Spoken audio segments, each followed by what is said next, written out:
So since very early morning, I've been following my own rabbit.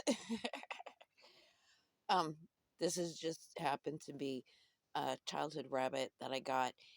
Grammy took me to the store, said, "You can get anything you want," and I chose this rabbit. I fell so in love with it. And, oh, don't you want a dress? It's Easter dress. It's your birthday. You can choose an Easter dress. Easter's coming soon. No, I wanted the rabbit. And in that moment, I experienced the freedom of choosing that I hadn't experienced before in my life. All my Christmas presents, my mother shopped throughout the year for them. They'd say, "Hey, make your list for Santa." And we'd do that. They'd give us the inserts to the newspaper for the toy stores and stuff.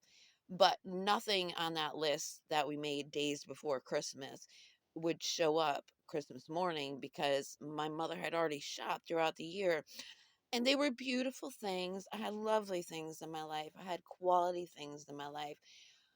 They were just never chosen by me. It's what, oh, she likes horses. She's gotta love this. So it was what I should like if I were them and they were a child, or if they were in my position, but they didn't quite connect with their inner child kind of thing. So yeah, that's where it went. Um, so I followed all those emotions and stuff like that, and declarations about how we receive.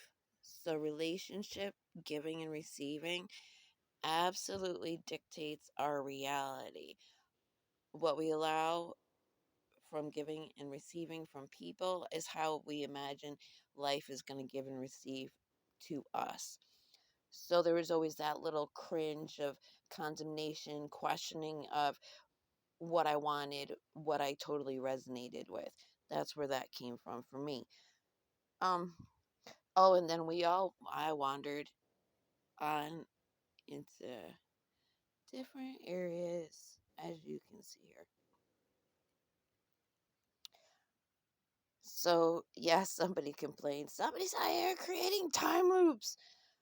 Yeah, we create time loops when we can imagine for ourselves a beautiful, wonderful future that is so in contrast to our past and present that the speeding up, we have to allow for anomalies. If everything's going to go to logic and reason and according to the limitations your brain set for you in this system, oh, I can only give and receive this way, time can only flow this way.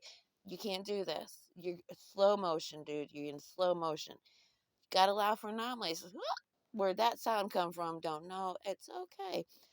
And whether or not we can handle anomalies, believe it or not, is how do we react when we lose things? They're going to be lost as long as we tell them that they're lost, as long as we tell ourselves we can't find them. If we're telling, oh, somebody stole, oh my goodness, now we got factories, you ain't going nowhere fast. Nowhere. So the more we can relax, okay, I'm going to stop telling myself that's missing. And I know exactly where it is because I really, really love it. I really resonate it. It's really useful to me.